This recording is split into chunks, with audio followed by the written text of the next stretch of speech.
जय हिंद प्यारे बच्चों।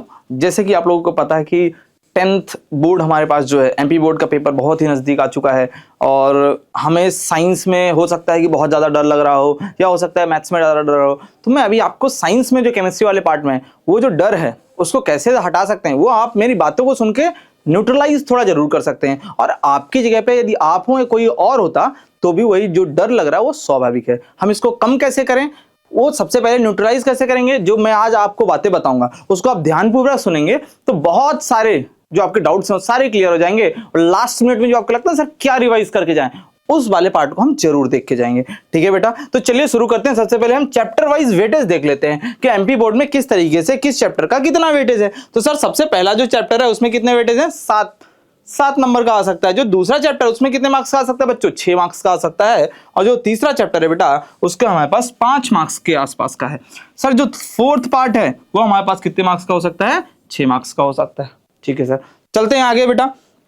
जैसे ही हम आगे जाएंगे हम चैप्टर वाइज क्या क्या पढ़ सकते हैं इस बारे में हम डिस्कशन करेंगे। तो सबसे पहली बात आती है types of reaction. MP board में जो हमारे पास सबसे ज्यादा पूछे जाने वाला चीज है कि सर कॉम्बिनेशन रिएक्शन जो होती है वो क्या होती है? Definition with example. ये हम ध्यान से पूरा सुन ले बच्चों। डेफिनेशन विद एग्जांपल, आपकी डेफिनेशन वहां पे क्लियर होनी चाहिए। तो डेफिनेशन विद एग्जांपल, इन चारों पॉइंट्स का पहले डेफिनेशन विद एग्जांपल। और यदि इनमें मैं बोलूं इन दोनों के बीच में जो बोला जाए डिफरेंस बहुत ज्यादा एमपी बोर्ड में पूछा जाता है। डिस्प्लेसमेंट और डबल डिस्प्लेसमेंट के बीच में हम डिफरेंस एटलीस्ट 3 मार्क्स का तो जरूर पढ़ के जाएं। कितने मार्क्स बच्चों? 3 मार्क्स का जरूर पढ़ के जाएं कि 3 डिफरेंस तो हमको अच्छे से आते होंगे। एक डेफिनेशन हो जाएगा, एग्जांपल्स हो जाएंगे। सर इसमें रिएक्टिविटी सीरीज का यूज बता, हम इसमें बहुत सारी चीजें बता सकते हैं बट हम एटलीस्ट 3 एग्जांपल जरूर याद करके जाएं। फिर आता है रेडॉक्स रिएक्शन। रेडॉक्स रिएक्शन की डेफिनेशन ध्यान से सुनिएगा।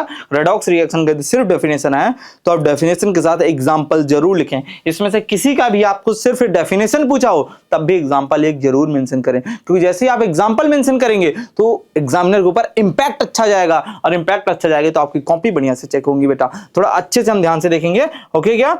चलो भैया आगे चलते हैं। अपन चैप्टर 2 में देखते हैं एसिड बेस एंड सॉल्ट में क्या क्या हम ध्यान रख सकते हैं। तो एसिड बेस एंड सॉल्ट में सबसे पहले हम chemical property of acid and base के बारे में जरूर देखेंगे।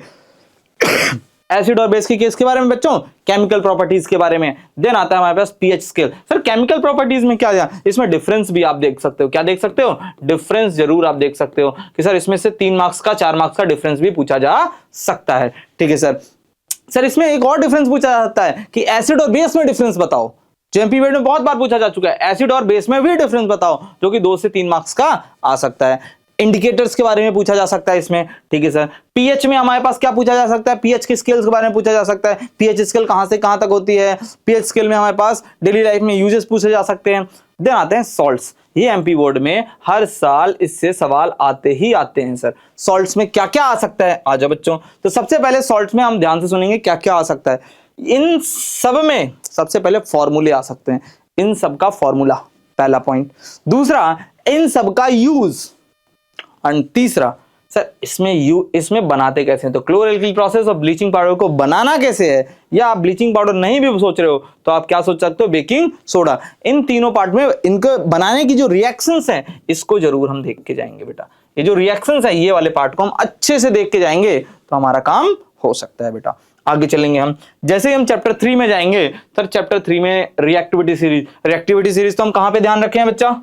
रिएक्टिविटी सीरीज हमने कहां पे देखा है? हाँ जी बेटा, रिएक्टिविटी सीरीज हमारे पास जो है हमने चैप्टर 1 में भी देख रखा है, चैप्टर 3 में भी हम देखेंगे। डिस्प्लेसमेंट रिएक्शन में यूज होती है, बिल्कुल सही बात बोल रहे हो आप। तो हम चैप्टर 1 में भी देखेंगे और चैप्टर 3 में भी देख रहे होंगे।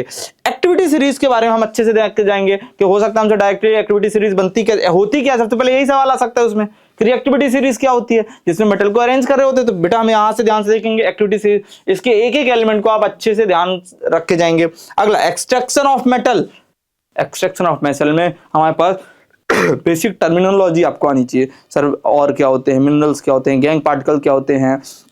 देन आता है इलेक्ट्रोलाइटिक रिफाइनिंग। इसमें हमको डायग्राम अच्छे से आना चाहिए, इसका डायग्राम आपको अच्छे से बनाना आना चाहिए। इसमें एनोड मड क्या होता है, हर एक बेसिक चीजें आपको अच्छे तरीके से आप पढ़ सकते हैं। एलॉय में कुछ इंपॉर्टेंट एलॉय जो एनसीईआरटी में मेंशन है, सिर्फ वही हम पढ़ के जा सकते हैं। हम उसमें कौन कौन से कंपोनेंट होते हैं, यूजेस बहुत कम चांस है, बट हमारे पास एलॉय होता क्या है, एंड उसमें जो कुछ इंपॉर्टेंट ब्रास हो गया, ब्रॉन्ज हो गया, इनके यूजेस और इसमें कौन कौन से एलिमेंट्स मिक्स हैं। देन हमारे पास आता है कोरोजन, जो कि हमने चैप्टर 1 में भी पढ़ा था, चैप्टर 3 में भी पढ़ा है। तो कोरोजन वाला पार्ट बहुत ज्यादा इंपॉर्टेंट, दो चैप्टर से इंपॉर्टेंट है, दो चैप्टर में आ रहा है। देन लास्ट आता है आयनिक कंपाउंड। आयनिक कंपाउंड में हो सकता है आपसे MgO या बोला जाए कि CaCl2 ऐसे जैसे कंपाउंड्स को बनाने के लिए बोल दिया। इसका बोला जाए आपको डायरेक्टली यूज इसमें क्या पूछा जा सकता है, सर ये कंपाउंड दे दिया गया, बोला गया आपको इलेक्ट्रॉन डॉट स्ट्रक्चर बना के दिखा दो इसका, या हमारे पास लोड स्ट्रक्चर बना दो, या इलेक्ट्रॉन ट्रांसफर वाले जो हमारे पास डायग्राम बनता है वो बना के दिखा दो। तो ये वाले पार्ट से इंपॉर्टेंट है। सर इसमें से और क्या पूछा जा सकता है, तो बेटा चैप्टर 4 और 3 दोनों को मिक्स करके एक पूछा जा सकता है कि आयनिक कंपाउंड और चैप्टर 4 के कोवैलेंट कंपाउंड में डिफरेंस बता दो। तो ये मेजर पार्ट है जो हमसे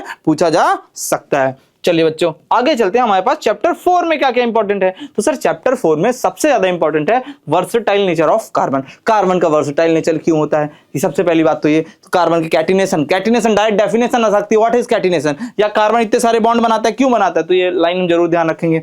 दूसरा इलेक्ट्रॉन डॉट स्ट्रक्चर, सर कौन से इलेक्ट्रॉन डॉट स्ट्रक्चर पढ़ के जाएं, जो एनसीईआरटी में मेंशन है। सबसे बड़ी इंपॉर्टेंट बात है क्या, जो एनसीईआरटी में मेंशन है हम वही, और जो हमारे 4-5 साल पहले आए हुए पेपर्स में आए हुए हैं उनको हम पढ़ के जाएं।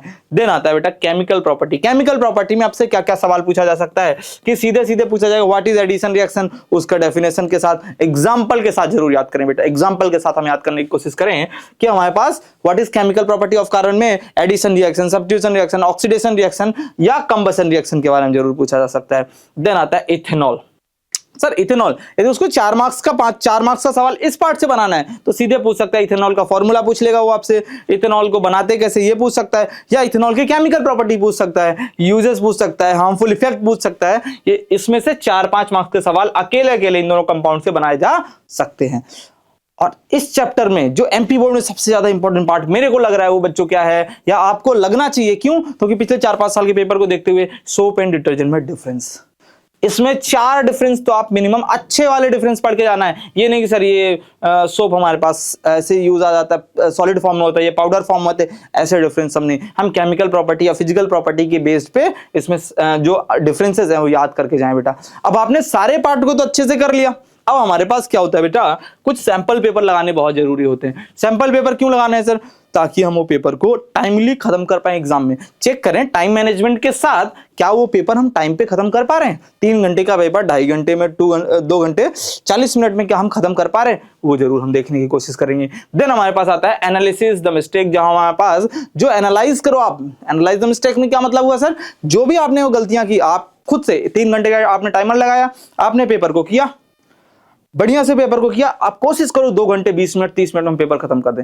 उसके बाद जो आधा घंटा बचा हुआ है हम उसी 3 घंटे के दौरान हम पूरे पेपर को एनालाइज कर लें। क्यों सर, ताकि हम बोर्ड में जब हम बैठे हों और वहां पे यदि हमारे पास टाइम 240 मिनट तक भी चला गया तो 20 मिनट में हम कॉपी को दोबारा देख सकें, क्या क्या छोटी मोटी मिस्टेक्स है उसको देख सकें। देन लास्ट में आता है राइटिंग प्रैक्टिस। ये लिख लिख के जब आप बार बार प्रैक्टिस करोगे तो बहुत सारी चीजें हैं कि हमको किस सीक्वेंस में लिखना है, किस तरीके से लिख रहे होंगे, हेडिंग कहां पे रखनी है, कितना जगह छोड़नी है, तो बार बार प्रैक्टिस करने से वो सारी चीजें हो जाएंगी।